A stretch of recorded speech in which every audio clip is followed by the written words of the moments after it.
So my name's Raven. If you're new here, we're in Kentucky growing zone 7A. And today's just a little different video. We're in my kitchen, as you can see, but we're not actually going to be cooking anything, y'all. I'm actually going to zoom you in here in a second because we got a whole chicken that we need to break down. And for whatever reason, it's been on my mind since my grocery haul to make sure to show you all how to cut up a chicken, because this is a very cost-efficient way of being able to sit here and get different cuts of meat on a chicken and you still get a good quality chicken. So I do have a young chicken from Myers. I paid around $9 for it. It's 6 pounds, it says. So yeah, now I want to show you the knife that I'm going to be using, and then a good rule of thumb: have clean hands, have clean utensils. Me personally, when I cook or when I touch raw meat, I like to wear my gloves, which are right here. They're black gloves, and I get these off of Amazon for like $7.99. I can link them in the description box below. But yeah, I like to use these very much so when dealing with meat. Either, like I said, cutting it up or just seasoning it is just another layer of protection for me. And I'm clumsy, either in the garden with my dog or just, I'm clumsy just in general. So sometimes I'll have like little nicks or something on my hand.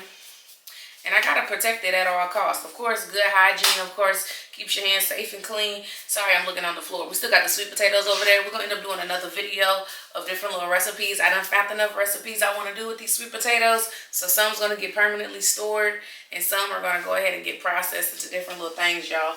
But okay, so I'm gonna show you the type of knife I'm gonna use. It reminds me of almost like a butcher knife. Like the cereal screen Michael Myers knife. Yeah, that. So this is the one I'm gonna be using. It's from Pioneer Woman. Very much love her, very, very much. Grew up watching Ree, and so Ree just always been in my face. So we're gonna go ahead and open this package, y'all. Can you see it? I'm gonna give y'all a better view once it's open. Put that right there. Now you do want to have your trash can close to you, because when it's time to sit here and start throwing stuff away for sanitation purposes, you want stuff close, y'all. Okay? So we're going to put this right on right here. We're going to be cleaning both sinks, so we'll put it right there.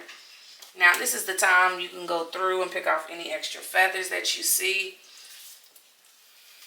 Now this is not really going to get a true wash. Oh, my leg is broke. Look at that, y'all. It's broke. It's okay, though. It's okay. Now, I was watching a video of an older lady, and it was so ironic to watch because she was talking about how, look at the chicken neck. That's inside of the body cavity usually. But it's so ironic, because she was saying how her and her mother and father had a good amount of kids, and of course the father got like the biggest piece of the breast, and as kids, you know, they would get their own pieces and the mom would eat the back.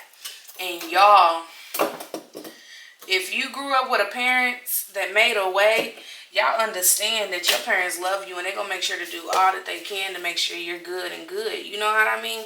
It's just so ironic to hear that, because sometimes you need a reality check of where you came from, remember what God has allowed you to get through. Now, I'm just filling out the bird, filling out my areas of where I'm going to be cutting. Like right here, there's a ball joint. Just like right here, there's a ball joint. And at this area is where we're going to be trying to cut these wings off. So we're going to get this knife. Let me pull y'all up closer.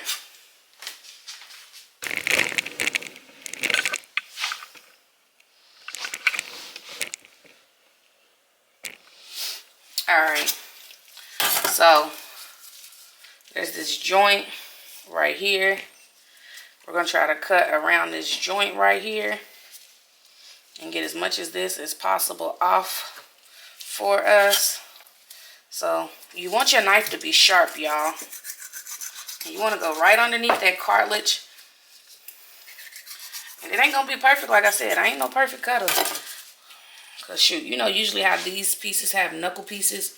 That's the busted of a knuckle we're going to get. The rest is going on the breast, if I'm being honest with you. Because I could have cut all of that around it.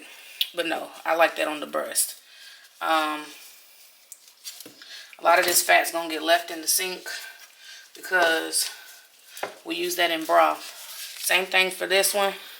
You can really pop it back the same way you do for a thigh. Cut it right there. Cut it right there. And then you can really see where you're cutting. If you really want to see. And then cut right underneath. And I recommend, if you ain't too comfortable, you don't have to sit here and let your chicken move around the way I did.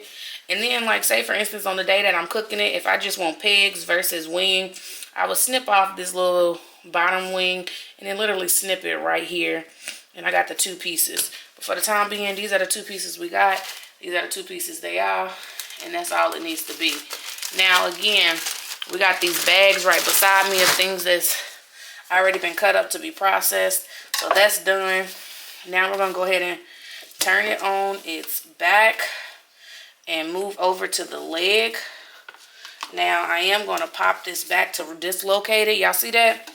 Just like that. So instead of it sitting like this, pop it back, because this is where I'm able to see where I need to cut. And do it slowly. You ain't got to do it quickly. I be rushing sometimes, and you ain't got to. And then that cartilage, that's what you want to be careful on. Right there. But I'm going to put it up against the sink so I get a better precision cut. And there we go. Leg number 1. Then we're going to come over to the other side. Remember to dislocate it, and you should feel it pop right here. That lets you know, okay, we need to cut right there. You cut right here in this area because it's a lot of like skin right there. So you also know to cut right there. Now, you pay attention to where this dislocates so that you don't cut too much into the thigh. And then, of course, like I said, I use the sink as like a sounding board for me to put some pressure on that bone and cut this piece off. Remember, this leg is broke, but it's okay. It's still going to taste just the same. I got a little bit of the thigh, just a little bit. Put that in there, right? Now, this is what we're dealing with. We got 2 thighs right here, and then we got 2 breasts. And on these breasts, on the sides, in the inner corners, like in the inside of this, we got tenderloins in there. You know, the actual chicken tenderloins that we be buying? Yeah, we got that inside of here too. So this one had a lot of fat on it, and I will be trimming a lot of that up. Y'all will see that. This is just the back. Y'all will see how that is too. Right here, the skin is what's holding this back and breast together. Like I said, you see, I kind of got into the thigh a little bit. I definitely got into some of the skin, which I don't mind doing because I don't like a lot of skin on my breast. I mean, on my thighs. But we're going to have a lot of skin anyway. So right here, cut that, because then you'll feel around this cage right here on the back where to cut the rest of this thigh off. So let's go ahead and do that. So we're going to start here. If you're cutting, always cut away from you. Cut in sections, y'all. Don't rush. There's no rush, I promise.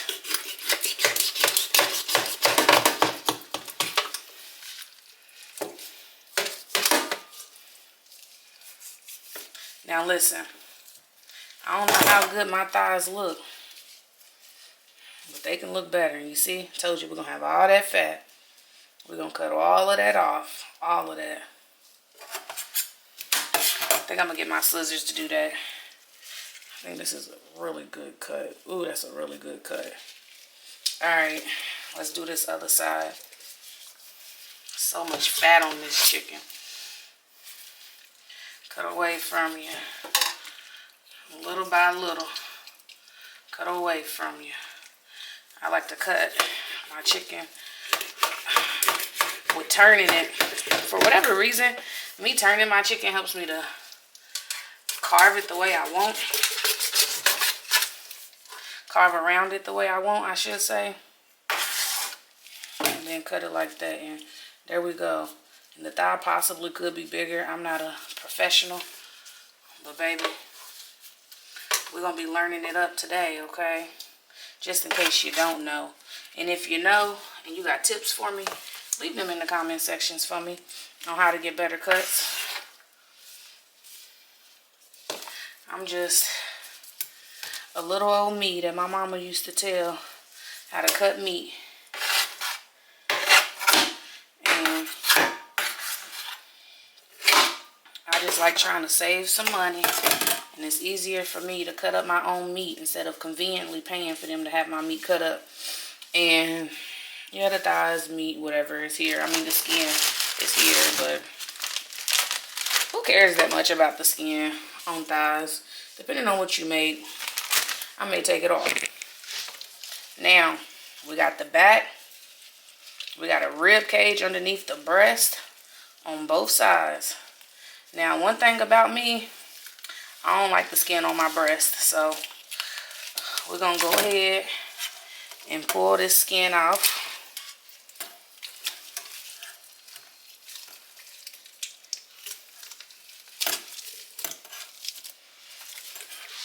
Now we can see everything, right? Right. So that means we need to find the wishbone. And usually I've seen people, when they cut up a chicken, they press down on it to break this wishbone behind here.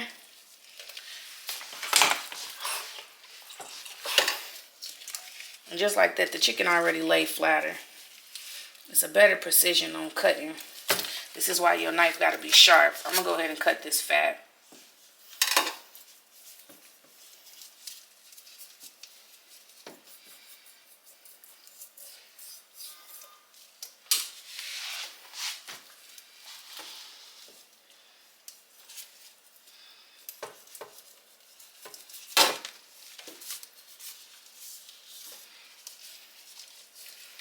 Alright, there we go.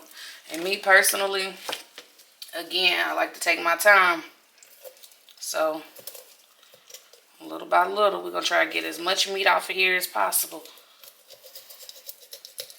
Right beside the bone of the ribs.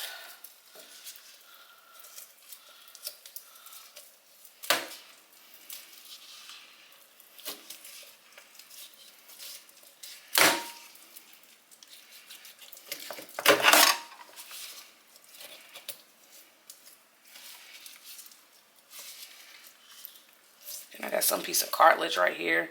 I don't know exactly what that is. Maybe somebody a little more experienced will tell us what it is in the comment section.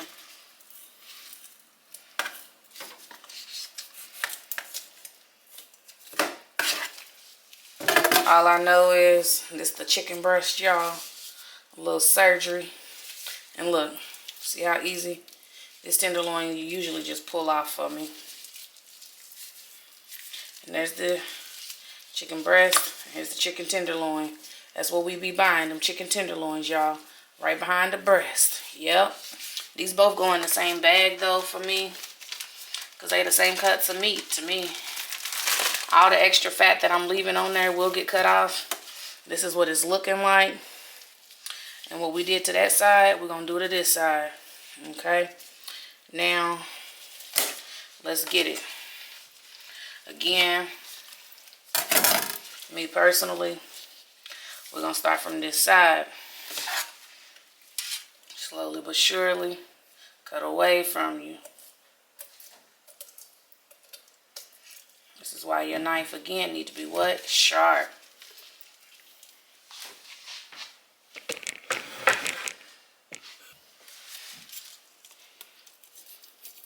And I like to do this in the sink because it's easy cleanup for me to spray the Lysol in here. And literally using the tip of the knife to cut along this cartilage. We're trying to leave as little to no meat on this cartilage as possible. Now, to separate this, I'm going to have to come on this side and do it like that. And try to get, again, as close to this cartilage piece as possible. And I'm leaving some meat, which you don't want to see, but we beginners over here, right? It's enough to get my family fed, so I ain't complaining too much, you know? And guess what I found? The wishbone. And I'm just pulling the meat back off of it. Took it out. It ain't too sharp. Alright, here's it intact. It looks like the chicken breast got a little baby, you know. You just go ahead and take it off. And there's the chicken tenderloin. And then here we go with the chicken breast. We about to clean up this area and this little bit of cartilage right here. But with that, my light just went out. All this extra fat, I'll take it off when it's time to cook it. But we done. This chicken back. Now there's a lot you can do with this. If your dog's on a raw food diet, this is a good little meal. Add an egg. Add your vitamins you add into there. There's a lot of little things you can do with this, you know. Me, though, I like to do two things. I'm going to clean this when it's time to use it. Because one, we're going to make chicken grease. That I'm actually going to probably pour some in the broth that I'll make also. But we also going to make broth. Now, if you like making treats, though, chicken treats for your dogs, you cook this in a slow cooker or you do it however you're going to do it for a broth for your 10, 12, 24 hours of cooking. You can then blend this up, put your flour, egg, and whatever else you need to make this into a treat. Bake that bad boy into your shape that you want, and your dog gonna like it. I say give them a little serving size every day. Nothing too heavy because you don't want it to mess up their digestion, depending on what diet you got them on. This is going in a bag, which I got right here.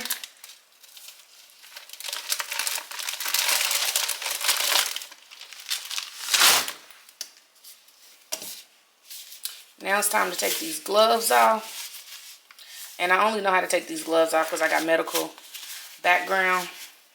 Take it off just like that. Like so, like that. It's not on my hands. I'm not contaminated. Nothing like that. We're going to get our Lysol. And we about to spray this joint down. Now with Lysol, it tells you leave it at least 2 minutes to sanitize and disinfect. Because disinfecting, I think, is just like 10 seconds. But I like to sanitize and disinfect. So I spray enough for this to stay on here. Yep, to sanitize, leave for 10 seconds.